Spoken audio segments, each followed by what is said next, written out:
Subscribe now and press the hello students, a very good morning to all of you. स्वागत है आप सभी का महिंद्रास के ऑफिशियल यूट्यूब चैनल पर। So very good morning everyone. जैसा कि आप लोगों को पता है कि आज इलेक्शन हो रहा है, तो दैट्स वाई ये जो सेशन है ये रिकॉर्डेड फॉर्म में जा रहा है, तो आज की पूरी क्लास हमारी रिकॉर्डेड होगी, ठीक है। तो आप लोग स्टार्टिंग से लेके एंड तक हमारे साथ जुड़े रहिएगा, क्योंकि बहुत सारे इंपॉर्टेंट हम लोग टॉप 10 हेडलाइंस को डिस्कस करेंगे और लास्ट में हम लोग क्वेश्चन आंसर भी करेंगे, ठीक है। तो आज की क्लास में हम डिस्कस करेंगे 3rd मई से लेके 4th मई तक के जो भी इंपॉर्टेंट न्यूज है उसको डिस्कस करेंगे, ठीक है। So without any delay start करते हैं हमारा आज का सेशन और बात कर लेते हैं हमारे आज के morning thought of the day की, कि हमारा आज का मॉर्निंग थॉट क्या है। आज का जो हमारा मॉर्निंग थॉट है वो है through out the universe everything happens in the present, है ना। हमारे यूनिवर्स में जो भी चीजें होती हैं वो प्रेजेंट में होती हैं, ठीक है। आपको पता है आज में ही हम लोग जीते हैं, जो भी चीजें होती है प्रेजेंट में होती हैं। All else is a memory that is the past और एन इमेजिन्ड फ्यूचर। बाकी जो चीजें होती हैं या तो वो पास्ट होता है या तो वो फ्यूचर होता है। जो भी चीजें सच में होती हैं वो हमारे प्रेजेंट में होती है। So being in the present moment is the best place to be at any time. तो आपको क्या करना है, हमेशा अपने प्रेजेंट में रहना है। ना तो आप पास्ट को चेंज कर सकते हैं, ना ही आप फ्यूचर को पता कर सकते हैं। तो जो आपका प्रेजेंट है उसको आप क्या करिए, बेटर करिए। आपका हर दिन जो आपका पास्ट डे है, जो आपका प्रीवियस डे है, उससे बेटर होना चाहिए, उससे बेटर बनाने की उसको कोशिश करिए, ठीक है। सो इसी थॉट के साथ स्टार्ट करते हैं हमारा आज का सेशन और बात कर लेते हैं हमारे आज के टॉप चैंपियंस की, कि हमारे आज के टॉप चैंपियन कौन है।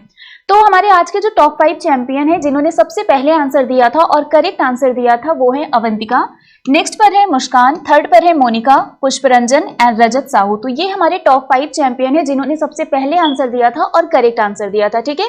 इसके अलावा भी बहुत सारे कैंडिडेट्स हैं जिन्होंने करेक्ट आंसर दिया था, तो डेफिनेटली वो भी क्या है, हमारे चैंपियन है और विनर है, ओके। चलिए स्टार्ट करते हैं हमारी आज की टॉप हेडलाइन। और जैसा कि आप सबको पता है डेली हम लोग स्टार्ट करते हैं किससे, इंपॉर्टेंट डेज से। आज की अगर हम बात करें 4th मई की, है ना, तो 4th मई को हम एक डे सेलिब्रेट करते हैं, that is coal miners day. Coal miners day ये कब सेलिब्रेट किया जाता है, 4th मई को सेलिब्रेट किया जाता है। तो जो भी हमारे कोल माइन वर्कर्स होते हैं, इनके जो भी अचीवमेंट्स हैं, इनके जो भी डेडिकेशन है, इनके जो वर्क है ना, उसको एक तरीके से लोगों को बताने के लिए, लोगों को जागरूक करने के लिए, सम्मानित करने के लिए इनको ये डे क्या किया जाता है, सेलिब्रेट किया जाता है। सो कोल माइनर्स डे ये हर साल कब सेलिब्रेट किया जाता है, 4th मई को सेलिब्रेट किया जाता है। और अगर हम फर्स्ट कोल माइन की बात करें तो ये आपका 1575 में स्टैब्लिश किया गया था। 1575 में जो फर्स्ट कोल माइंस है वो क्या किया गया था, स्टैब्लिश किया गया था। और कोल माइनिंग बिजनेस इंडिया में ये आपका स्टैब्लिश हुआ था 1774 में, ठीक है। अगर हम इंडिया में बात करें तो 1774 में जो कोल माइनिंग बिजनेस है ये पहली बार स्टार्ट हुआ था। तो 4th मई को हम सेलिब्रेट करते हैं कोल माइनर्स डे। इसके बाद हम बात करते हैं 4th मई को एक और डे हम लोग सेलिब्रेट करते हैं, that is international fire fighters day. 4th मई को हम एक और डे सेलिब्रेट करते हैं, that is international fire fighters day. जो फायर फाइटर्स है ना, इन लोगों का जो एक डेडिकेशन है, जो ये लोग वर्क करते हैं, उसके लिए ये डे सेलिब्रेट किया जाता है। बेसिकली हुआ क्या था 1999 में, है ना। अगर हम बात करें ईयर की तो 1999 में ऑस्ट्रेलिया के विक्टोरिया बेस्ड जो एक वहां पर एक जंगल था, है ना, मतलब एक झाड़ी थी ऑस्ट्रेलिया में। एक जगह पर क्या हुआ था, वहां पर एक झाड़ी थी, वहां पर आग लग गया था। एक तरीके से हम फॉरेस्ट फायर बोल सकते हैं। तो वहां पर जो भी हमारे फायर फाइटर्स गए थे, अचानक से जो विंड की डायरेक्शन होती है वो चेंज हो जाने की वजह से 5 ऐसे फायर फाइटर्स थे जिनकी वहां पर डेथ हो गई थी। तो उनका जो एक डेडिकेशन था, एक तरीके से अपने ड्यूटी को परफॉर्म करते हुए जो वो शहीद हो गए थे, है ना, तो उनको सम्मान देने के लिए, उनको ऑनर करने के लिए हर साल 4th मई को ये डे सेलिब्रेट किया जाता है, जहां पर हमारे जो फायर फाइटर्स हैं इनके डेडिकेशन को एक तरीके से सम्मान देने के लिए, सम्मानित करने के लिए, ऑनर करने के लिए ये डे सेलिब्रेट किया जाता है। तो इंटरनेशनल फायर फाइटर्स डे ये कब सेलिब्रेट किया जाता है, 4th मई को सेलिब्रेट किया जाता है। और नेक्स्ट अगर हम बात करें कोल माइनर्स डे की, तो ये भी डे कब सेलिब्रेट किया जाता है, 4th मई को सेलिब्रेट किया जाता है। आई रियली होप सो कि दोनों डेज क्लियर हो गए होंगे। और अब हम आते हैं हमारी आज की पहली हेडलाइन पर। आपको पता है कि टॉप 10 हेडलाइन डिस्कस करेंगे हम लोग। तो पहले हेडलाइन की अगर हम बात करें तो innovation in food processing grand challenge. आप लोगों को याद होगा फूड कॉन्क्लेव, है ना, फूड कॉन्क्लेव ये आपका इनॉग्रेट किया गया था और इसमें बहुत सारे जो इनोवेटर्स हैं, स्टार्टअप्स हैं, है ना, उन लोगों को क्या किया गया था, इन्वाइट किया गया, किसमें, in innovation in food processing grand challenge. अब चलिए डिटेल में देखते हैं इस हेडलाइन में है क्या चीजें। तो तेलंगाना सरकार ने जो हमारी फूड प्रोसेसिंग सेक्टर है, मतलब जो खाद्य प्रसंस्करण क्षेत्र है, इसमें नवाचार को बढ़ावा देने के लिए, दैट मीन्स इनोवेशन को एक तरीके से प्रमोट करने के लिए ग्रैंड चैलेंज फॉर इनोवेशन को क्या किया, लॉन्च किया। तो सबसे पहले आपको याद करना है तेलंगाना गवर्नमेंट। आपसे पूछा जा सकता है कि कौन सी गवर्नमेंट ने फूड कॉन्क्लेव, आपको याद होगा फूड कॉन्क्लेव ये आपका स्टार्ट किया गया था तेलंगाना में 2023। ये जो फूड कॉन्क्लेव 23 है इसको तेलंगाना में स्टार्ट किया गया था और इसी में जो भी हमारे मतलब स्टार्टर्स हैं, जो भी इनोवेटर्स हैं, उनको इन्वाइट किया गया। किसमें, हमारे जो फूड सेक्टर है ना, फूड प्रोसेसिंग सेक्टर है, उसमें इनोवेशन को प्रमोट करने के लिए एक grand challenge for innovation start किया गया। ठीक है, ग्रैंड चैलेंज फॉर इनोवेशन। और इसमें जो भी स्टार्टर्स हैं, जो भी इनोवेटर्स हैं, उनको क्या किया गया, बुलाया गया। ठीक है, तो ये क्या है आपका ग्रैंड चैलेंज फॉर इनोवेशन। मतलब बेसिकली इनको क्या करना है, फूड प्रोसेसिंग सेक्टर में जो भी नई चीजें हम इनोवेट कर सकते हैं, जो नई चीजें ला सकते हैं, उसके बारे में यहाँ पर क्या करने हैं, अपने आइडियाज देने हैं, उसको बताने हैं। ठीक है, तो तेलंगाना के जो कृषि मंत्री हैं, तेलंगाना के जो एग्रीकल्चर मिनिस्टर हैं, उनका नाम क्या है, एस निरंजन। एस निरंजन जी ने फूड कॉन्क्लेव 2023 के उद्घाटन के अवसर पर, अभी मैंने आपको बताया कि फूड कॉन्क्लेव 2023 ये जो तेलंगाना में इनॉग्रेट किया गया, उस दौरान ये जो चैलेंज है, ये जो कंपटीशन है, इसको अनाउंस किया गया है ना। तो यहाँ पर क्लियरली वही चीजें लिखी हुई हैं कि तेलंगाना के जो एग्रीकल्चर मिनिस्टर हैं एस निरंजन जी, इन्होंने फूड कॉन्क्लेव 2023 के उद्घाटन के अवसर पर इस चुनौती का शुभारंभ किया है ना। मतलब ये जो आपका ग्रैंड चैलेंज है फॉर इनोवेशन, जो कि फूड प्रोसेसिंग सेक्टर को इनोवेट, उसमें जो इनोवेशन है उसको प्रमोट करने के लिए इनॉग्रेट किया गया। तो फूड कॉन्क्लेव 2023 के इनॉग्रल सेशन के दौरान तेलंगाना के एग्रीकल्चर मिनिस्टर एस निरंजन जी के द्वारा इस चैलेंज को क्या किया गया, लॉन्च किया गया। तो नेक्स्ट पॉइंट आपको ये याद करना है कि इस चैलेंज को किसके द्वारा लॉन्च किया गया। ठीक है, तो तेलंगाना के जो एग्रीकल्चर मिनिस्टर हैं, मतलब तेलंगाना के जो एग्रीकल्चर मिनिस्टर हैं, कृषि मंत्री हैं, इनका नाम क्या है, एस निरंजन। ये नाम भी आपको याद करना है कि एस निरंजन जी के द्वारा इस चैलेंज का इनॉग्रेशन किया गया। कौन से कॉन्क्लेव के इनॉग्रल में, food conclave 2023। Is it clear? Okay, चलिए अब आगे देखते हैं। नेक्स्ट पॉइंट क्या है, ये जो तेलंगाना गवर्नमेंट है, इन्होंने फूड कॉन्क्लेव 2023 को ऑर्गेनाइज किया। ठीक है, क्यों ऑर्गेनाइज किया, जिससे हमारी जो भी green, white, yellow, blue and pink revolution है, उसमें जो भी अपॉर्चुनिटीज है, जो भी अवसर है, उस पर फोकस किया जा सके। तो तेलंगाना सरकार ने हरित, सफेद, पीली, नीली और जो गुलाबी क्रांति है, आपको पता है ग्रीन रिवोल्यूशन किससे रिलेटेड है, एग्रीकल्चर से रिलेटेड है। व्हाइट रिवोल्यूशन किससे रिलेटेड है, मिल्क से रिलेटेड है। येलो की अगर हम बात करें तो ऑयल सेक्टर से रिलेटेड है। ब्लू की अगर हम बात करें तो एक्वाकल्चर से रिलेटेड है, जो हमारा वाटर है ना, वाटर सेक्टर से। और अगर हम बात करें पिंक की, तो ये बेसिकली आपका मीट और पोल्ट्री से रिलेटेड है ना। तो जो भी हमारी ये green, white, yellow, blue and pink revolution है, मतलब हरित, सफेद, पीली, नीली और गुलाबी क्रांति है, इसमें जो भी अपॉर्चुनिटीज है उस पर फोकस करने के लिए इस फूड कॉन्क्लेव को तेलंगाना गवर्नमेंट के द्वारा ऑर्गेनाइज किया गया। और ये जो कॉन्क्लेव है, इसका थीम क्या है, कृषि खाद्य क्षेत्र में भारत के दशक की कल्पना करना। That means envisioning India's decade in the agri food sector. So envisioning India's decade in the agri food sector, ये क्या है, ये इस कॉन्क्लेव का थीम है। तो इतने सारे पॉइंट्स आपको याद करना है। सबसे पहले फूड कॉन्क्लेव 2023 ये कहां पर ऑर्गेनाइज किया गया। ठीक है, तो आपको याद करना है कि ये जो आपका फूड कॉन्क्लेव 2023 है ना, ये कहां पर ऑर्गेनाइज किया गया, ये आपका तेलंगाना में ऑर्गेनाइज किया गया। ठीक है, ये कहां पर ऑर्गेनाइज किया गया, तेलंगाना में ऑर्गेनाइज किया गया। और इसमें एक चैलेंज भी ऑर्गेनाइज किया गया है, जिससे जो भी इनोवेटर्स हैं, जो भी स्टार्टअप्स हैं, वो क्या कर सके, जो भी उनके आइडियाज वगैरह हैं उसको वो शेयर कर सकें। चलिए बात कर लेते हैं तेलंगाना की। अगर हम तेलंगाना की बात करें तो पहले ये आंध्र प्रदेश का पार्ट हुआ करता था। ठीक है, पहले आंध्र प्रदेश और तेलंगाना ये एक ही में होता था। उसके बाद 2 जून 2014 में क्या कर दिया गया, तेलंगाना और आंध्र प्रदेश को बाइफरकेट कर दिया गया, मतलब उनका विभाजन कर दिया गया, उनको डिवाइड कर दिया गया। और अब आंध्र प्रदेश का तेलंगाना की कैपिटल क्या है, हैदराबाद है। ठीक है, गवर्नर कौन है, टी सौंदरराजन है और चीफ मिनिस्टर के चंद्रशेखर राव है। सो गवर्नर यहाँ के टी सौंदरराजन है और चीफ मिनिस्टर के चंद्रशेखर राव है। मैप में देखते हैं कि तेलंगाना कहाँ पर है। ये जो पोर्शन आपको दिख रहा है, ये क्या है, ये है तेलंगाना। अब हम देखते हैं आंध्र प्रदेश कहाँ पर है और तेलंगाना कहाँ पर है, जिसको बाइफरकेट करके अलग अलग किया गया। ये जो पोर्शन आपको दिख रहा है, ये है आंध्र प्रदेश, है ना। ये जो पोर्शन आप देख रहे हैं, ये क्या है, ये आंध्र प्रदेश है।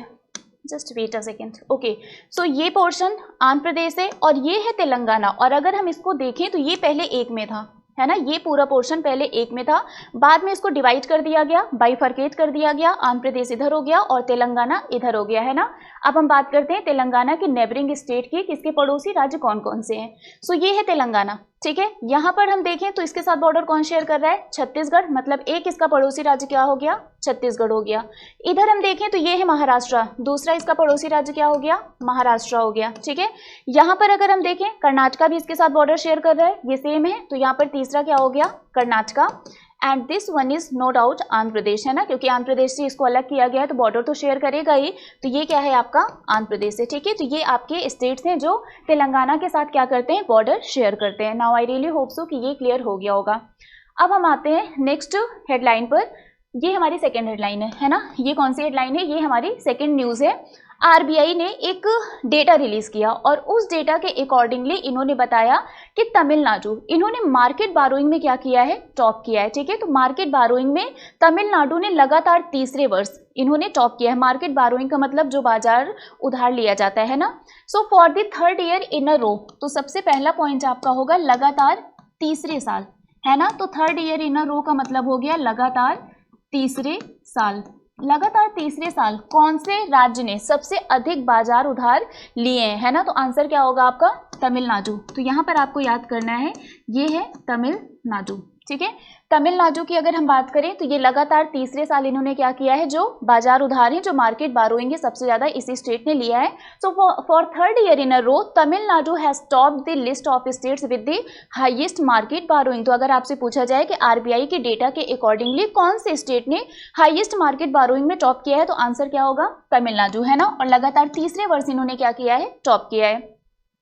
आरबीआई के डेटा के अकॉर्डिंग अप्रैल और फरवरी फाइनेंशियल ईयर 23, मतलब फाइनेंशियल ईयर 23 में अप्रैल से फरवरी मंथ की यहाँ पर जो डेटा है उसको क्या किया गया है, रिलीज किया गया है। ठीक है। अप्रैल से फरवरी मंथ तक का जो यहाँ पर डेटा है उसको आरबीआई के द्वारा रिलीज किया गया है। और इस दौरान जो आपका स्टेट डेवलपमेंट लोन है ना, जो स्टेट डेवलपमेंट लोन है जिसमें तमिलनाडु ने इसका जो ग्रॉस मार्केट बारोइंग है वो कितना है, 68,000।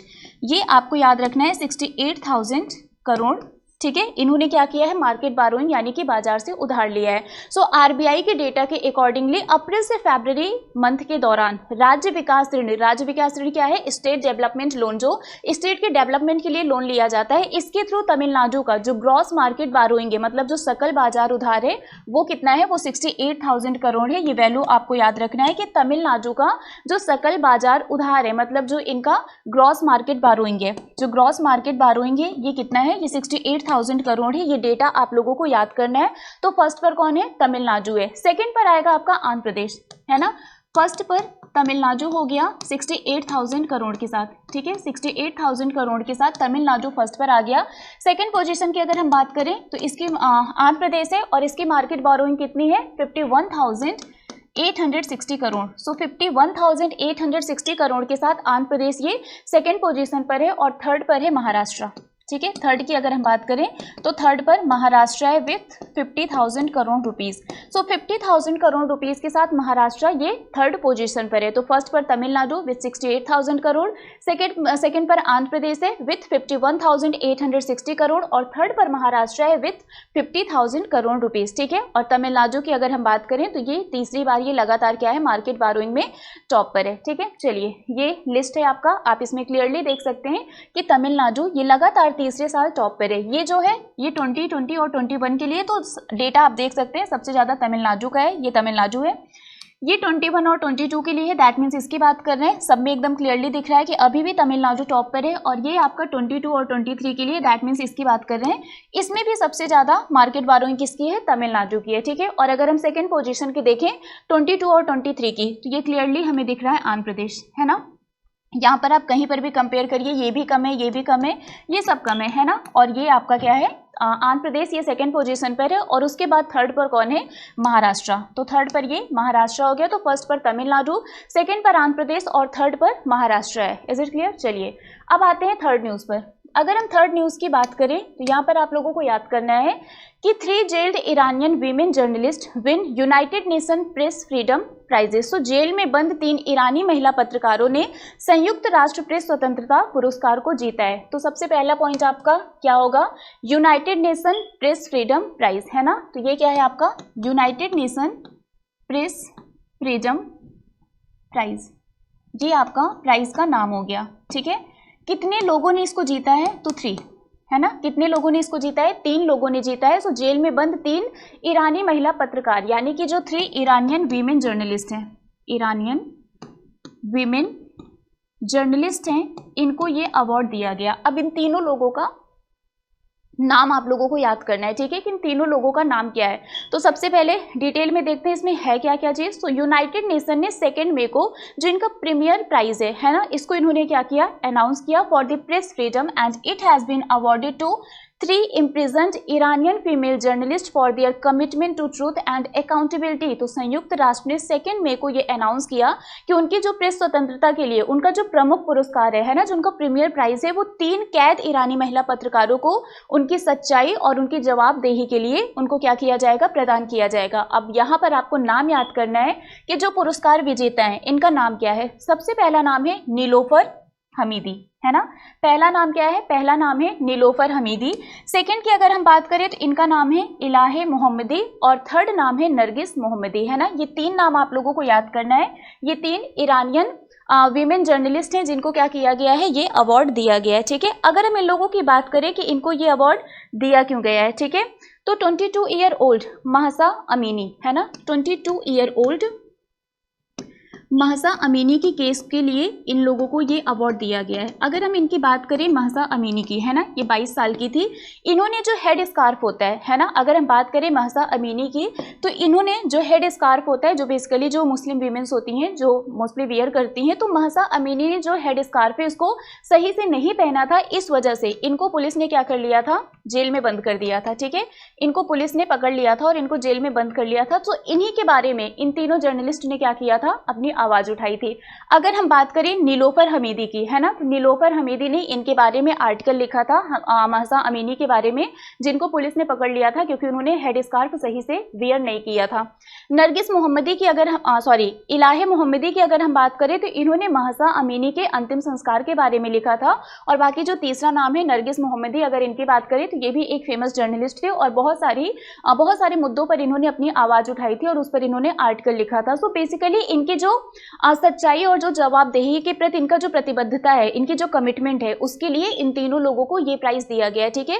तो तीनों नाम इंपॉर्टेंट है, ये आप लोगों को याद करना है और क्यों ये अवार्ड इनको दिया गया ये भी आप लोग याद कर लीजिएगा, ठीक है। चलिए UNESCO world press freedom prize की बात कर लेते हैं। तो ये जो अवार्ड है ये कब स्टार्ट हुआ था? 1997 में, ठीक है। 1997 में ये अवार्ड स्टार्ट हुआ था और ये अवार्ड दिया जाता है टू अ पर्सन, किसी पर्सन को दिया जाता है, किसी ऑर्गेनाइजेशन या फिर इंस्टीट्यूशन को दिया जाता है जो कि अपने जीवन के जोखिम पर दुनिया में कहीं भी रक्षा या फिर प्रेस की स्वतंत्रता को बढ़ावा देने में अपना कंट्रीब्यूशन देते हैं, अपना योगदान देते हैं, ठीक है। तो बेसिकली ये जो प्रेस की स्वतंत्रता के लिए जो इनका योगदान होता है, जो भी कंट्रीब्यूशन होता है, चाहे वो कोई पर्सन हो, चाहे वो कोई ऑर्गेनाइजेशन हो, उनके कंट्रीब्यूशन के लिए ये UNESCO world press freedom prize दिया जाता है। क्लियर हो गया? चलिए ये अवार्ड यूनेस्को के द्वारा वर्ल्ड प्रेस फ्रीडम डे के ओकेजन पर प्रेजेंट किया जाता है, जो कि हम लोग 3 मई को सेलिब्रेट करते हैं। सो 3 मई को हम क्या सेलिब्रेट करते हैं? वर्ल्ड प्रेस फ्रीडम डे, और उसी दिन ये अवार्ड यूनेस्को के द्वारा प्रेजेंट किया जाता है। Is it clear?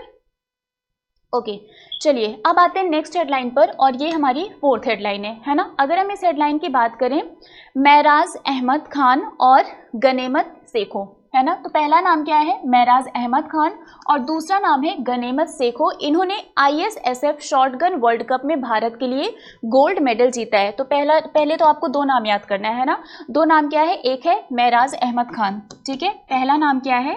महराज अहमद खान, ये पहला नाम है। और दूसरे नाम की अगर हम बात करें तो इनका नाम है गनीमत सेखो, ठीक है। इनका नाम क्या है?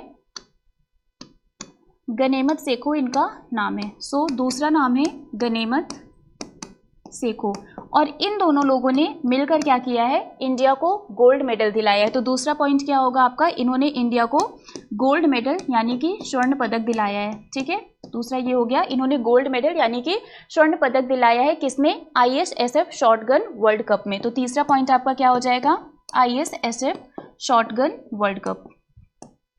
सो ISSF शॉटगन वर्ल्ड कप में गोल्ड मेडल यानी कि स्वर्ण पदक किसने दिलाया है? महराज अहमद खान और गनेमत सेखों ने। क्लियर हो गया, ये आपका एक तरीके से की पॉइंट हो गया जो आप लोगों को याद करना है। अब डिटेल में देखें तो शूटर्स महराज अहमद खान और गनेमत शेखौन, इन्होंने इंडिया का जो पहला मेडल है in the ongoing international shooting sport federation shotgun world cup, जो कि कहां पर ऑर्गेनाइज किया गया, इजिप्ट के कायरो में। तो ये भी आपको याद रखना है, इजिप्ट के कायरो में ये जो चैंपियनशिप है, ये जो टूर्नामेंट है, ये ऑर्गेनाइज किया गया और इसमें निशानेबाज महराज अहमद खान और गनेमत शेख ने इंडिया को गोल्ड मेडल दिलाया है। ठीक है, they won the gold medal by defeating Mexican Luis Raul Gallardo Oliveros and Gabriela Rodriguez in the skeet mixed team event, है ना। तो इन्होंने स्कीट मिक्स्ड टीम इवेंट में Mexican Luis Raul Gallardo Oliveros और गैब्रिएला रोड्रिग्स को 6-0 से हराकर स्वर्ण पदक जीता है। ठीक है, तो इन्होंने किसको हराया है ये भी याद करना है, जिन्होंने जीता है उनका नाम क्या है और कौन सा मेडल इन्होंने जीता है, ये दोनों पॉइंट्स आप लोगों को याद करने हैं। इसके अलावा अगर हम बात करें,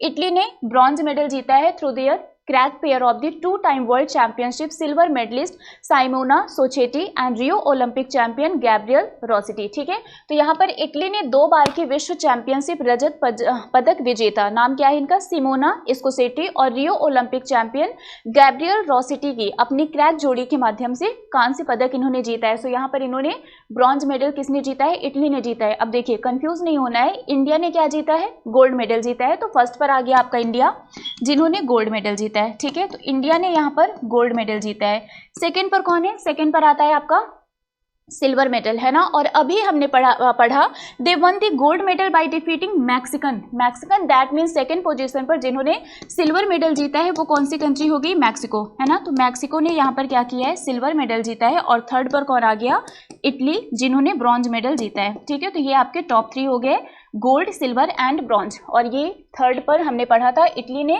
ब्रॉन्ज मेडल जीता है। ठीक है, तो गोल्ड इंडिया ने जीता है, सिल्वर मैक्सिको ने जीता है और इटली ने ब्रॉन्ज मेडल जीता है। ठीक है, चलिए अब आते हैं नेक्स्ट न्यूज़ पर, और ये है हमारी 5th न्यूज़। ठीक है, ओडिशा में खोंड जनजाति द्वारा मनाया गया बिहान मेला। तो सबसे पहला जो आपका इसमें पॉइंट होगा वो होगा बिहान मेला। ठीक है, इसका नाम क्या है, इसका नाम है बिहान मेला। अगर हम इंग्लिश में इसको देखें तो हम लिखेंगे बिहान मेला। सबसे पहले तो मेला का नाम हो गया, फेयर का नाम हो गया, कि इसका नाम क्या है, तो बिहान मेला है। ठीक है, अब यहाँ पर ये होगा कि कौन से स्टेट में ये मनाया गया, तो आंसर क्या होगा, उड़ीसा, है ना। ये कहाँ पर मनाया गया, ये उड़ीसा में मनाया गया, दैट इज उड़ीसा। तीसरा पॉइंट यहाँ पर होगा कि कौन से ट्राइब के द्वारा, यानी कि कौन सी जनजाति के द्वारा इसको मनाया गया, तो आंसर क्या होगा, खोंड जनजाति। ठीक है, आंसर क्या होगा, जो खोंड जनजाति है उनके द्वारा इसको मनाया गया। पॉइंट्स, बिहान मेला कहाँ पर ऑर्गेनाइज किया गया, उड़ीसा में। उड़ीसा में इस बिहान मेला को सेलिब्रेट किया गया, कौन से ट्राइब के द्वारा, कौन सी जनजाति के द्वारा, तो आंसर क्या होगा, खोंड जनजाति।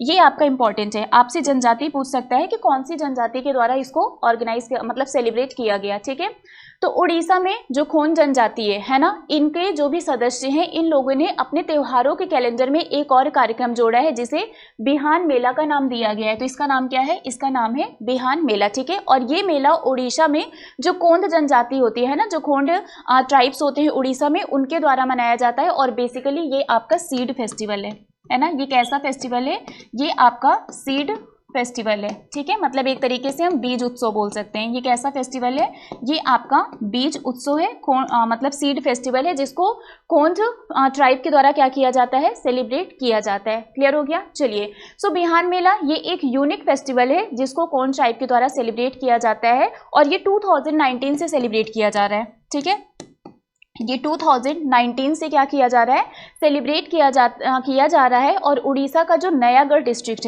है ना, उड़ीसा का जो नयागढ़ जिला है, वहाँ पर 2019 से ये फेस्टिवल क्या किया जाता है, सेलिब्रेट किया जाता है खोंड जनजाति के द्वारा। तो याद आपको क्या क्या करना है, बस इतने पॉइंट्स आप लोगों को याद करने हैं। सबसे पहला पॉइंट कि नाम क्या है, बिहान मेला कैसा फेस्टिवल है, ये सीड फेस्टिवल है, यानी कि एक तरीके का बीज उत्सव है जिसको उड़ीसा के जो खोंड ट्राइब है ना, उनके द्वारा क्या किया जाता है, सेलिब्रेट किया जाता है। 2000 ये आपका 2019 से हर साल सेलिब्रेट किया जा रहा है उड़ीसा के नयागढ़ जिले में। है ना। सो उड़ीसा का जो नयागढ़ जिला है वहाँ पर 2019 से ये हर साल जो उड़ीसा में कोंद ट्राइब है, कोंद जनजाति है, उनके द्वारा सेलिब्रेट किया जा रहा है। अब इसमें होता क्या है, जो भी फार्मर्स हैं, है ना, जो भी किसान हैं 40 विलेजेस के, वो इस फेस्टिवल में पार्टिसिपेट करते हैं और जो भी मतलब इन्होंने क्रॉप्स वगैरह खरीफ क्रॉप को हार्वेस्ट किया है, जिसमें इनके हाइब्रिड और इंडिजिनस वेराइटीज होते हैं लाइक पैडी, मिलेट्स, मेज एंड सोरगुन, है ना, उन सभी के लिए ये क्या करते हैं, इस फेस्टिवल को सेलिब्रेट करते हैं, ठीक है। And the Khonds are the largest tribal groups in the state of Orissa. अगर हम खोंड ट्राइब की बात करें तो ये उड़ीसा का सबसे बड़ा आदिवासी समूह है ना। सो उड़ीसा का जो सबसे बड़ा आदिवासी समूह है वो कौन सा है, वो खोंड है। So Khonds are the largest tribal groups in the state of the Orissa and they are known for their rich cultural heritage, valorous marital tradition and indigenous values which centre on harmony with nature. So उनको उनके समृद्ध सांस्कृतिक विरासत के लिए, बहादुर martial परंपराओं के लिए और जो स्वदेशी मूल्य हैं उसके लिए जाने जाते हैं, जो कि प्रकृति के साथ सद्भाव पर केंद्रित है, ठीक है। तो आपको याद रखना है कि जो खोंड है ये उड़ीसा राज्य का सबसे बड़ा आदिवासी समूह है। तो अगर आपसे पूछा जाए कि उड़ीसा राज्य का सबसे बड़ा आदिवासी समूह कौन सा है, तो आपका आंसर क्या होगा, खोंड, है ना। खोंड जनजाति ये उड़ीसा राज्य का सबसे बड़ा आदिवासी समूह है। चलिए बाकी इन लोगों की अगर हम बात करें कि ये लोग कौन सा लैंग्वेज बोलते हैं, तो एक लैंग्वेज होती है कुई, है ना। तो जो खोंड से ये कुई लैंग्वेज बोलते हैं। आपसे ये पूछा जा सकता है, इंपॉर्टेंट है, ये कौन से लैंग्वेज बोलते हैं, तो ये कुई भाषा का प्रयोग करते हैं, ठीक है। ये लोग जिस भाषा का प्रयोग करते हैं उसको हम कुई भाषा बोलते हैं और ये उड़िया लिपि में लिखते हैं, है ना। ये लिखते किस में है, उड़िया स्क्रिप्ट पर। सो ये उड़िया लिपि में लिखते हैं, मतलब ये बोलते कोई भाषा है और लिखते उड़िया लिपि में है, ठीक है। इसके अलावा the Kandhamal district in Orissa has a 50% Khond population and is named after the tribe. So जो ये कंधमाल डिस्ट्रिक्ट है उड़ीसा में, यहाँ पर 55% खोंड पॉपुलेशन है और ये इस ट्राइब के नाम पर क्या किया गया है, रखा गया है, ठीक है। तो आई होप सो कि ये न्यूज़ आप लोगों को बहुत अच्छे से क्लियर हो गई होगी। अब हम आते हैं 6th न्यूज़ पर। अगर हम नेक्स्ट न्यूज़ की बात करें तो निर्मला सीतारमण जी ने एक बुक रिलीज किया है जिसका नाम है रिफ्लेक्शंस। सबसे पहले आपको याद करना है, एक बुक है जिसका नाम है रिफ्लेक्शंस। ये जो बुक है किसके द्वारा रिलीज किया गया, तो हमारी जो फाइनेंस मिनिस्टर है निर्मला सीतारमण, है ना, निर्मला सीतारमण जी के द्वारा इस बुक को क्या किया गया, रिलीज किया गया। बुक का नाम है रिफ्लेक्शन। सो केंद्रीय वित्त और कॉरपोरेट मामलों की मंत्री श्रीमती निर्मला सीतारमण जी ने मुंबई में प्रसिद्ध बैंकर श्री नारायण वाघुल द्वारा लिखित पुस्तक रिफ्लेक्शन का विमोचन किया। अब याद क्या करना है, अभी मैंने आपको बताया हमारी जो फाइनेंस मिनिस्टर है निर्मला सीतारमण जी ने, इन्होंने एक बुक को रिलीज किया जिसका नाम है रिफ्लेक्शन। ये तो हमने पढ़ लिया कि बुक का नाम क्या है और किसके द्वारा रिलीज किया गया। अब हमें ये देखना है कि बुक के ऑथर कौन है। तो बुक के जो ऑथर है उनका नाम है श्री नारायणन वाघुल, है ना। इनका नाम क्या है, इनका नाम है श्री नारायणन वाघुल, ठीक है। और इस बुक को इन्होंने मुंबई में क्या किया, रिलीज किया। तो आप याद कर लीजिएगा, श्री नारायणन वाघुल के द्वारा इस बुक को क्या किया गया है, लिखा गया है, जिसको निर्मला सीतारमण जी के द्वारा मुंबई में क्या किया गया, रिलीज किया गया, ठीक है। तो बेसिकली अगर हम इस बुक की बात करें जिसके ऑथर नारायणन वाघुल जी हैं, वो एक फेमस बैंकर है ना, वो एक वेल नोन बैंकर है और इनका जो भी एक तरीके से मतलब इनके जो भी एक्सपीरियंसेस रहे हैं फाइनेंशियल लैंडस्केप में इंडिया के सेवरल डिकेड्स के, उसके बारे में इस बुक में इन्होंने क्या किया है, लिखा है। तो मतलब एक तरीके से इनका जो पॉइंट ऑफ व्यू रहा है, जो भी इनके एक्सपीरियंसेस रहे हैं फाइनेंशियल लैंडस्केप में, उसके बारे में इन्होंने क्या किया है, विस्तृत विवरण प्रदान किया है इस बुक में, जिसका नाम क्या है, रिफ्लेक्शंस। और इस बुक को निर्मला सीतारमण जी के द्वारा रिलीज किया गया। अब हम आते हैं नेक्स्ट हेडलाइन पर। अगर हम नेक्स्ट हेडलाइन की बात करें तो हमारी जो मिनिस्ट्री ऑफ कल्चर है, मतलब जो संस्कृति मंत्रालय है, इन्होंने पीएम मोदी जी के मन की बात कार्यक्रम में शामिल विषयों और लोगों पर आधारित एक हास्य पुस्तक श्रृंखला जारी करने का इन्होंने अनाउंसमेंट किया है।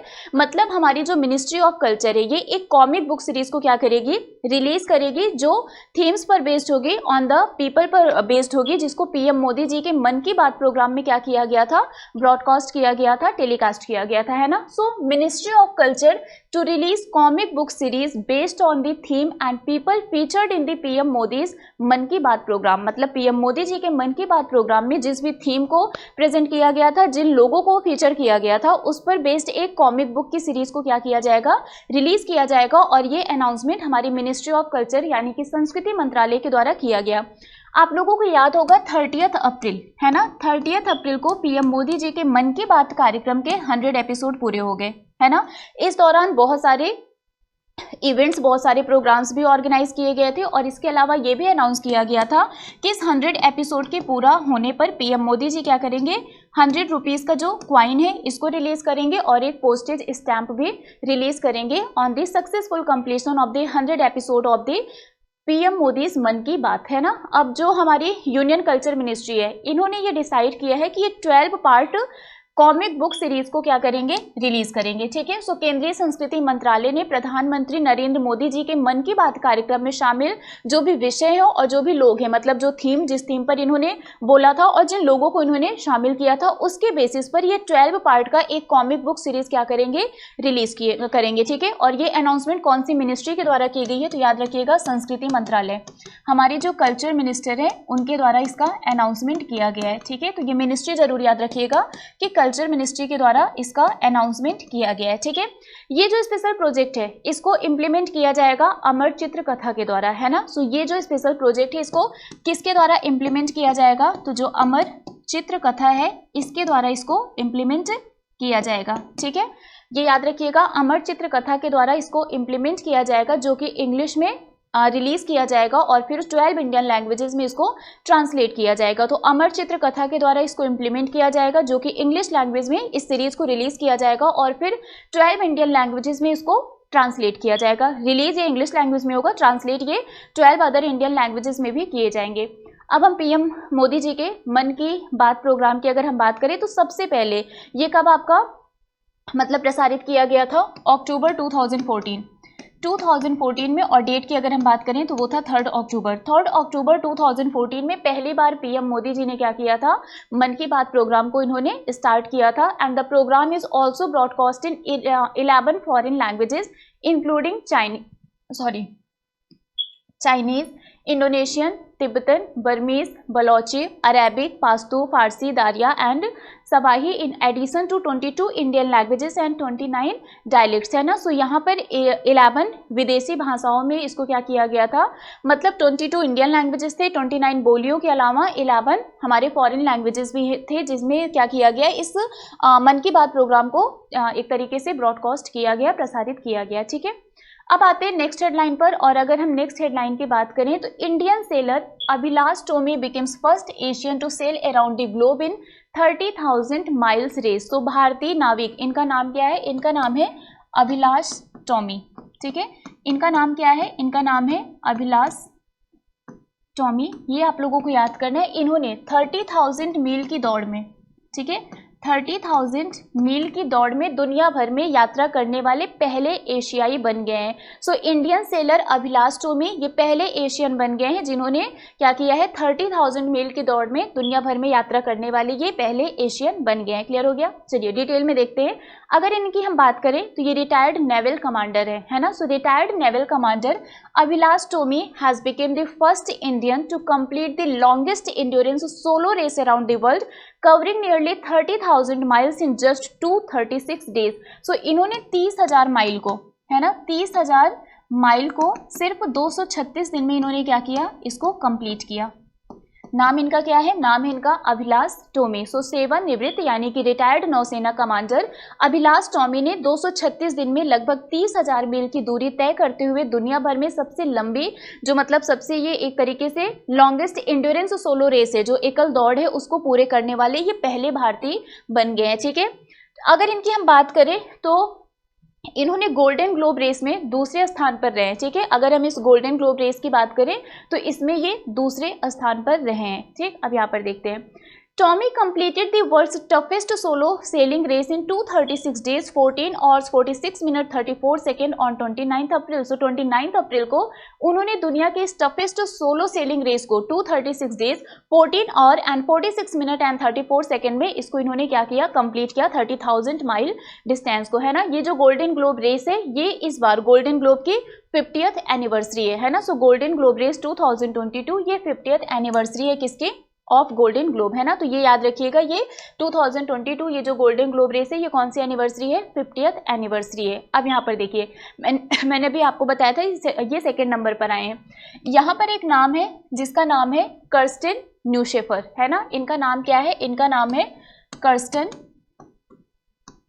न्यूशेफर। ये फर्स्ट पोजीशन पर है, ठीक है, और ये ओनली वीमेन है जिन्होंने इस कंपटीशन में क्या किया था, कॉम्पीट किया था। सो प्रतियोगिता में भाग लेने वाली एकमात्र महिला, नाम इनका क्या है, इनका नाम है कर्स्टन न्यूशेफर, और ये पहले स्थान पर रहकर इन्होंने इतिहास रच दिया। एक तो ये पहली वीमेन है, मतलब ओनली वीमेन है जिन्होंने इस कंपटीशन में क्या किया था, कॉम्पीट किया था, पार्टिसिपेट किया था, और ये फर्स्ट प्लेस पर आकर इन्होंने क्या किया, एक हिस्ट्री क्रिएट कर दी। He not only took first place, इन्होंने सिर्फ, मतलब she not only took first place, इन्होंने सिर्फ फर्स्ट पोजीशन नहीं गेन किया, बट इसके अलावा she rewarded with a differential advantage of 23 और after saving fellow competitors from drowning. मतलब इन्होंने ना केवल पहला स्थान हासिल किया, बल्कि जो भी इनके अदर कॉम्पिटिटर्स थे उनको डूबने से बचाने के बाद 23 आवर के अंदर लाभ का इनाम भी दिया गया है ना, तो यहाँ पर सी होगा। तो आपको याद रखना है कि ओनली वीमेन जिन्होंने इस कंपटीशन में पार्टिसिपेट किया था उनका नाम क्या है, उनका नाम कर्स्टन न्यूशेफर है, और इन्होंने फर्स्ट पोजीशन इसमें गेन किया है। ये जो सोलो रेस है इसको टफेस्ट रेस माना जाता है दुनिया का, और ये 4 सितंबर 2022 में स्टार्ट हुआ था। कहाँ से ये स्टार्ट हुआ था, फ्रांस से, जिसमें 16 सेलर 11 कंट्रीज से क्या किए थे, उन्होंने इसमें पार्टिसिपेट किया था, ठीक है, तो इसको आप लोग याद कर लीजिएगा। चलिए अब आते हैं नेक्स्ट हेडलाइन पर, और हमारी जो नेक्स्ट हेडलाइन है वो है भारत 2027 से नागरिक उड्डयन में अंतर्राष्ट्रीय जलवायु कार्रवाई में शामिल होगा। So India to join international climate action in civil aviation from 2027, ठीक है। तो सबसे पहले तो भारत का नाम याद कर लीजिए, दैट इज इंडिया, ठीक है। इंडिया ये 2027 से क्या करेगा, जो हमारा सिविल एविएशन में इंटरनेशनल क्लाइमेट एक्शन है, मतलब जो आपका अंतर्राष्ट्रीय है ना, एक तरीके से जो आपका ये अंतरराष्ट्रीय जलवायु कार्यवाही है, इसमें ये पार्टिसिपेट करेगा, ठीक है। जो आपका ये इंटरनेशनल क्लाइमेट एक्शन है ना, जो आपका अंतर्राष्ट्रीय जलवायु कार्यवाही है, इसमें 2027 से इंडिया क्या करेगा, पार्टिसिपेट करेगा। So India will join the international civil aviation organisation carbon offsetting and reduction scheme for international aviation and long term aspirational goal from 2027। Bharat 2027 से international civil aviation organisation carbon offsetting and reduction scheme for international aviation और long term aspirational goals में शामिल हो जाएगा। मतलब एक तरीके से ये जो एक स्कीम है, जो एक प्रोग्राम है, ये कार्बन एमिशन को रिड्यूस करने के लिए रखा गया है, और उसमें 2027 से इंडिया भी क्या करेगा, इसमें शामिल होगा, है ना। सो इंडिया ये इंटरनेशनल सिविल एविएशन ऑर्गेनाइजेशन को इंडिया कब से ज्वाइन करेगा, 2027 से। तो इंडिया ये क्या करेगा, इंटरनेशनल सिविल एविएशन ऑर्गेनाइजेशन, इसको ज्वाइन करेगा कब से, 2027 से, ये आप याद कर लीजिएगा। सिविल एविएशन मिनिस्टर कौन है, ज्योतिरादित्य सिंधिया जी, उन्होंने इसका क्या किया, अनाउंसमेंट किया, ठीक है। जो भी मीटिंग वगैरह हुई थी उसके बाद इन्होंने ये अनाउंसमेंट किया कि इंडिया 2027 से इसमें क्या करेगा, इसको ज्वाइन करेगा, ठीक है। ICAO international civil aviation organisation, it has been tasked to reduce carbon emission. अभी मैंने आपको बताया इनको एक टास्क दिया गया है कि कार्बन एमिशन को क्या करना है, रिड्यूस करना है from international civil aviation, civil जो हमारा इंटरनेशनल सिविल एविएशन है ना, उसमें से क्या करना है, जो कार्बन एमिशन है उसको रिड्यूस करना है। मतलब एक तरीके से जो हमारा एविएशन सेक्टर है वहां से जो कार्बन एमिशन है उसको रिड्यूस करने का टास्क ICAO को दिया गया है। And in order to mitigate carbon emission from aviation, मतलब एविएशन सेक्टर से जो भी हमारा, मतलब एविएशन सेक्टर का हो गया, मतलब हो गया विमानन, है ना। तो जो हमारा विमानन है वहां से कार्बन उत्सर्जन, जो कार्बन एमिशन है और जो भी हमारे क्लाइमेट चेंज है उस पर इसके प्रभाव को कम करने के लिए इसको क्या किया गया है, ये टास्क दिया गया है कि आपको क्या करना है, जो भी एक्टिविटीज करनी है आप उसको परफॉर्म करिए, और इस कार्बन एमिशन को, जो कार्बन आपका एमिशन है, कार्बन उत्सर्जन है, उसको क्या करना है, रिड्यूस करना है। और इस वजह से इंडिया 2027 से इसमें क्या करेगा, पार्टिसिपेट करेगा, जिससे वो भी इस टारगेट को पूरा कर सके, ठीक है। सो among them are a 2% annual fuel efficiency improvement through 2050, carbon neutral growth and net zero by 2050। मतलब यहाँ पर 2050 का टारगेट रखा गया है, जब तक ये क्या कर दिया जाएगा, जो कार्बन एमिशन है उसको रिड्यूस कर दिया जाएगा। नेट जीरो का टारगेट जो रखा गया है वो कौन सा ईयर है, 2050 का टारगेट रखा गया है, ठीक है। चलिए ICAO international civil aviation organisation की अगर हम बात करें तो इसका फॉर्मेशन हुआ था 4 अप्रैल 1947 में, है ना। 4 अप्रैल 1947 में इसका फॉर्मेशन हुआ था। हेडक्वार्टर इसका मॉन्ट्रियल कनाडा में है। अगर हम हेडक्वार्टर की बात करें तो इसका हेडक्वार्टर मॉन्ट्रियल कनाडा में है। सेक्रेटरी जनरल इसके जुआन कार्लोस सैल्जर गोमेज है ना, तो जुआन गोमेज आप याद कर सकते हैं, ये इसके क्या है, सेक्रेटरी जनरल हैं। चलिए अब आते हैं नेक्स्ट हेडलाइन पर, और हमारी जो नेक्स्ट हेडलाइन है वो है मार्गेरिटा डेला वैले, इनको वोडाफोन का चीफ एग्जीक्यूटिव ऑफिसर अपॉइंट किया गया है।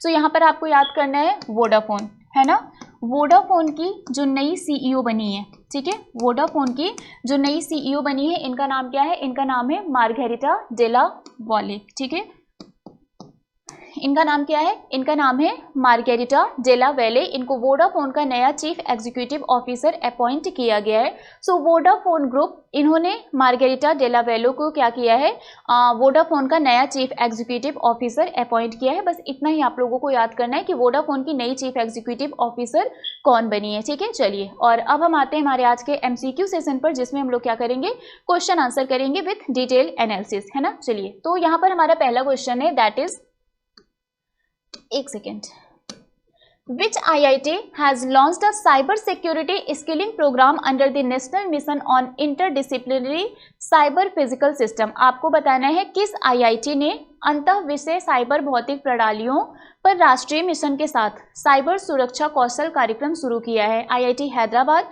IIT मद्रास, IIT बॉम्बे या फिर IIT कानपुर। इसका आंसर क्या होगा, कौन से IIT ने साइबर सिक्योरिटी स्किलिंग प्रोग्राम को क्या किया है, लॉन्च किया है, जल्दी बताइए इसका आंसर क्या होगा।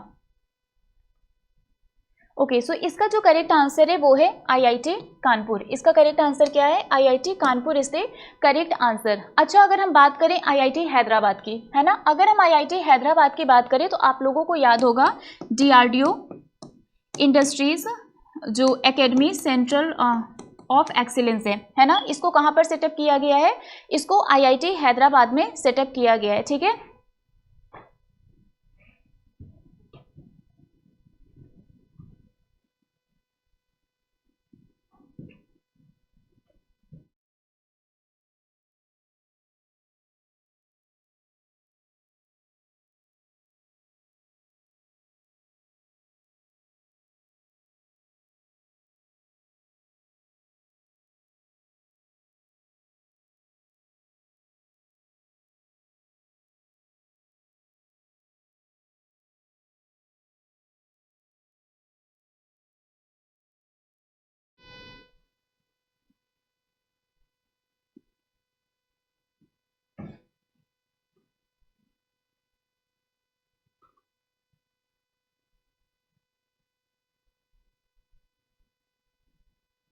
ओके, सो IIT हैदराबाद की बात करें तो इन्होंने DRDO industries academia centre of excellence को कहाँ पर ओपन किया है, IIT हैदराबाद में, है ना, तो ये आपका IIT हैदराबाद हो गया। IIT मद्रास की अगर हम बात करें तो IIT मद्रास, इन्होंने रिसेंटली अनाउंस किया है कि ये तंजानिया में क्या करेंगे, अपना कैंपस ओपन करेंगे, ठीक है। तो IIT मद्रास ने ये अनाउंस किया है कि तंजानिया में अपना पहला ओवरसीज कैंपस ओपन करेंगे। और अगर हम IIT बॉम्बे की बात करें तो IIT बॉम्बे ने रिसेंटली, इन्होंने इनका जो एक शून्य टीम है ना, अगर हम IIT बॉम्बे की बात करें तो IIT बॉम्बे की शून्य टीम ने, इन्होंने सेकेंड पोजीशन गेन किया है किसमें, सोलर डेक्थेलॉन में। सो सोलर डेक्थेलॉन में IIT बॉम्बे की शून्य टीम ने क्या किया है, सेकेंड पोजीशन गेन किया है। तो ये सभी IITs जो रिसेंटली न्यूज में थी उनसे रिलेटेड यहाँ पर फैक्ट्स हो गया। अब हम आते हैं नेक्स्ट क्वेश्चन पर। हमारा जो नेक्स्ट क्वेश्चन है वो है, India and which country have agreed to create a net zero innovation virtual centre. आपको बताना है भारत और कौन सा देश net zero innovation virtual centre बनाने पर सहमत हुए हैं, फ्रांस, रसिया, यूके या फिर USA। इसका आंसर क्या होगा, जल्दी से बताइए, फ्रांस, रसिया, यूके या फिर USA। ओके, सो इसका जो करेक्ट आंसर है वो है यूके, है ना, इसका करेक्ट आंसर क्या होगा, UK will be the correct answer. वहीं अगर हम फ्रांस की बात करें, है ना, अगर हम फ्रांस की बात करें तो इंडिया फ्रांस के साथ कुछ एक्सरसाइजेस कंडक्ट करता है, लाइक आपका हो गया एक्सरसाइज वरुण, है ना, एक्सरसाइज गरुड़, ये सब इंडिया किसके साथ कंडक्ट करता है, फ्रांस के साथ, है ना। अगर हम बात करें रसिया की, रसिया ने अभी रिसेंटली इन्होंने क्या किया है, रसिया ने गीगा चैट को लॉन्च किया है ना, ये आपका एक चैटबॉट है गीगा चैट, जिसको किसने लॉन्च किया है, रसिया ने लॉन्च किया है, जिससे वो जो ओपन AI का चैट GPT है इसको क्या कर सके, कंपेट कर सके। सो ओपन AI के चैट GPT को कंपेट करने के लिए रसिया ने क्या किया है, गीगा चैट को लॉन्च किया है। और वहीं अगर हम USA की बात करें तो USA ये बिगेस्ट ट्रेडिंग पार्टनर बना है इंडिया का, है ना। तो जो बिगेस्ट ट्रेडिंग पार्टनर बना है इंडिया का वो कौन सा है, कौन सी कंट्री है, वो है यूएसए। ठीक है, चलिए अब आते हैं नेक्स्ट क्वेश्चन पर। और हमारा जो नेक्स्ट क्वेश्चन है वो है which union territory has organised a 2-day Sinthan snow festival.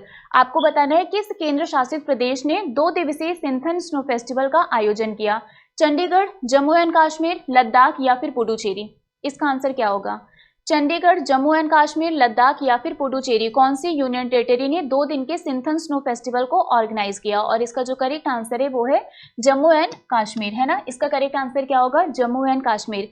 Chandigarh की अगर हम बात करें तो हम पंजाब की बात कर लेते हैं। यहाँ के जो फॉर्मर मिनिस्टर है प्रकाश सिंह बादल, जो फॉर्मर चीफ मिनिस्टर रह चुके हैं पंजाब के, प्रकाश सिंह बादल जी, इनका हाल ही में देहांत हो गया, है ना। सो प्रकाश सिंह बादल जो कि पंजाब के फॉर्मर चीफ मिनिस्टर थे, इनका हाल ही में क्या हो गया है? देहांत हो गया। ठीक है, वहीं अगर हम लद्दाख की बात करें तो G20 प्रेसिडेंसी के अंडर, है ना, Y20 प्री समिट यहाँ पर क्या किया गया? लेह लद्दाख में ऑर्गेनाइज किया गया। सो Y20 प्री समिट ये लेह लद्दाख में ऑर्गेनाइज किया गया। और वहीं अगर हम पुडुचेरी की बात करें, है ना, अगर हम पुडुचेरी की बात करें तो इसमें जो आपका प्रधानमंत्री फसल बीमा योजना है, प्रधानमंत्री फसल बीमा योजना में स्मॉल स्टेट कैटेगरी में पुडुचेरी ने क्या किया है? शीर्ष स्थान गेन किया है। ठीक है, और अब हम आते हैं नेक्स्ट क्वेश्चन पर। हमारा जो नेक्स्ट क्वेश्चन है वो है which state government has inaugurated a 3-day heritage festival which showcased art forms, dances and cuisines of the coastal state. आपको बताना है किस राज्य सरकार ने 3 दिवसीय विरासत उत्सव का उद्घाटन किया? महाराष्ट्र, गोवा, बिहार या फिर उत्तर प्रदेश। इसका आंसर क्या होगा? महाराष्ट्र, गोवा, बिहार या फिर उत्तर प्रदेश। और इसका जो करेक्ट आंसर है वो है गोवा, है ना। इसका करेक्ट आंसर क्या है? Goa is the correct answer. अब यहाँ पर अगर हम बात करें महाराष्ट्र की, रिसेंटली अभी हम लोगों ने पढ़ा था कि जो भी फार्मर्स होते हैं, जो भी लैंड होल्डर्स होते हैं, उनके लिए सलोखा योजना को लॉन्च किया गया। किसके द्वारा? महाराष्ट्र गवर्नमेंट के द्वारा, है ना। महाराष्ट्र गवर्नमेंट ने सलोखा योजना को लॉन्च किया था। वहीं अगर हम नेक्स्ट बात करें बिहार की, है ना, अगर हम बिहार की बात करें तो रिसेंटली बिहार के मिर्चा राइस को GI टैग मिला है ना। बिहार के मिर्चा राइस को क्या मिला है? GI टैग मिला है। और वहीं अगर हम यूपी की बात करें तो यूपी का जो बनारसी पान है इसको GI टैग मिला है, जो लंगड़ा मैंगो है इसको GI टैग मिला है, और यूपी को रिसेंटली हुडको प्राइज से सम्मानित किया गया है। ठीक है, तो ये रिसेंट न्यूज़ है किससे रिलेटेड? यूपी, बिहार और महाराष्ट्र से रिलेटेड। अब हम आते हैं नेक्स्ट क्वेश्चन पर। हमारा जो नेक्स्ट क्वेश्चन है वो है which states housing board has received national award for real estate project. Real estate project के लिए किस राज्य के हाउसिंग बोर्ड को राष्ट्रीय पुरस्कार मिला है? उत्तर प्रदेश, गुजरात, राजस्थान या फिर महाराष्ट्र। क्या होगा इसका आंसर? यूपी, गुजरात, राजस्थान या फिर महाराष्ट्र। और इसका जो करेक्ट आंसर है वो है राजस्थान। यूपी की अगर हम बात करें, अभी मैंने आपको बताया था यूपी से रिलेटेड बहुत सारी चीजें। इसके अलावा जो नाइट सफारी है ना, ये भी क्या किया जाएगा? यूपी में बनाया जाएगा। ठीक है, जो नाइट सफारी है ये यूपी में स्टैब्लिश किया जाएगा। नेक्स्ट अगर हम बात करें गुजरात की, है ना, अगर हम गुजरात की बात करें तो अभी रिसेंटली हम लोगों ने पढ़ा था स्वागत इनिशिएटिव, जो कि PM मोदी जी ने, जब ये गुजरात के चीफ मिनिस्टर थे तब इसको इन्होंने इनिशिएट किया था, जिससे जो भी हमारे सिटीजन्स हैं अगर उनकी कोई भी कंप्लेन है तो वो डायरेक्टली मिनिस्टर से क्या कर सकें, उसको कर सकें। तो स्वागत इनिशिएटिव के 20 साल पूरे हुए, जिसमें PM मोदी जी ने क्या किया? पार्टिसिपेट किया। और महाराष्ट्र, अगर हम महाराष्ट्र की बात करें, है ना, तो रिसेंटली हम लोगों ने पढ़ा था कि महाराष्ट्र और गुजरात इन दोनों ने अपना हैप्पी बर्थडे मनाया। कब? 1 मई को। 1 मई को क्या था? महाराष्ट्र और गुजरात का फाउंडेशन डे था। इन दोनों स्टेट ने अपना हैप्पी बर्थडे सेलिब्रेट किया।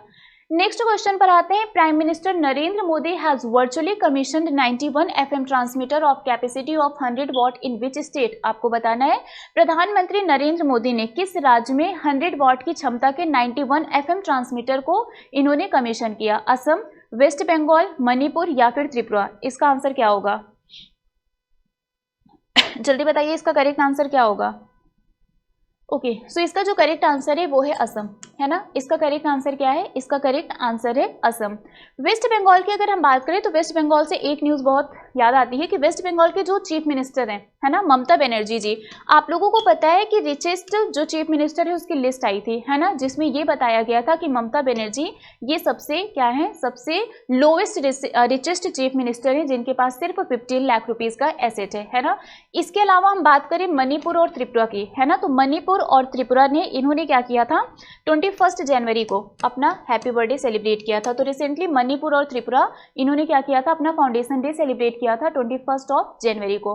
अब हम आते हैं नेक्स्ट क्वेश्चन पर, that is which of the following country has become the largest recipient of the ADB loans in Asia. So निम्नलिखित में से कौन सा देश एशिया में एडीबी ऋण का सबसे बड़ा प्राप्तकर्ता बन गया है? इंडिया, यूएसए, पाकिस्तान या फिर चाइना? इसका आंसर क्या होगा?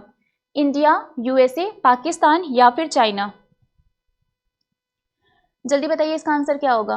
ओके, सो इसका जो करेक्ट आंसर है वो है पाकिस्तान, है ना। इसका करेक्ट आंसर क्या है? पाकिस्तान। अब यहाँ पर अदर ऑप्शंस को देखते हैं, एक है इंडिया और एक है चाइना। सो इंडिया और चाइना ये आपस में रिलेटेड हैं। क्यों रिलेटेड है? क्योंकि रिसेंटली इंडिया ये आपकी मोस्ट पॉपुलस कंट्री बन गई है ना। इंडिया ये आपकी मोस्ट पॉपुलस कंट्री बन गई है और इन्होंने किसको पीछे छोड़ दिया है? चाइना को। सो चाइना को पीछे छोड़ते हुए इंडिया ये मोस्ट पॉपुलस कंट्री बन गई है। यूएसए, अभी जस्ट हमने पढ़ा था कि हमारा जो लार्जेस्ट ट्रेडिंग पार्टनर है वो कौन है? वो है USA, that is America.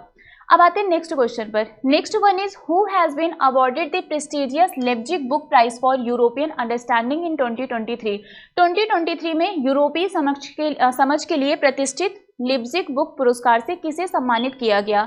Arvind अधिगा, अमितोव Ghosh, Chetan Bhagat या फिर मारिया स्टेपनोवा? और इसका जो करेक्ट आंसर है वो है मारिया स्टेपनोवा, है ना। Maria Stepanova is the correct answer. वही अगर हम बात करें अरविंद अधिगा की, है ना, अरविंद अधिगा की अगर हम बात करें तो इनकी एक बुक है बहुत ही famous, that is the White Tiger, है ना। इनकी एक बुक है जिसका नाम क्या है?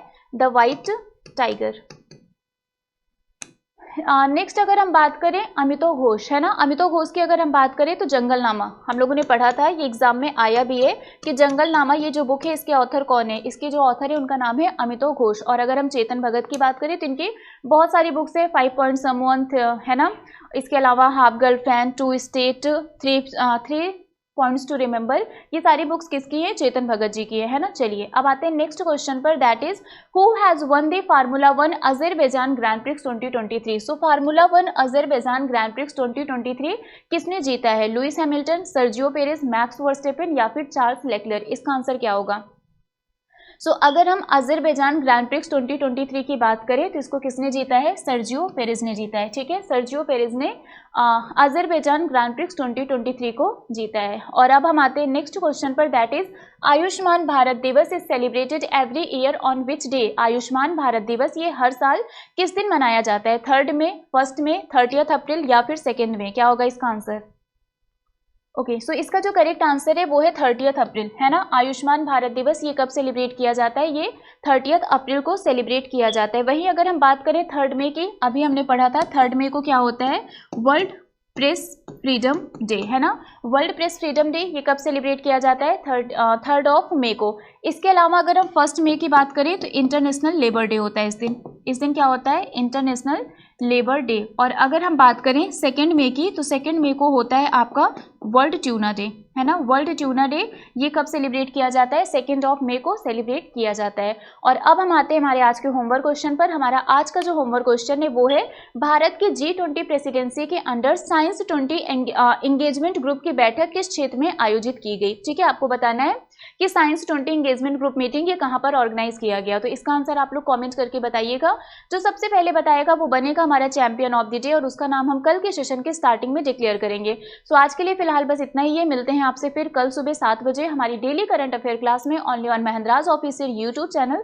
Thank you so much. Subscribe now and press the bell icon. Never miss an update.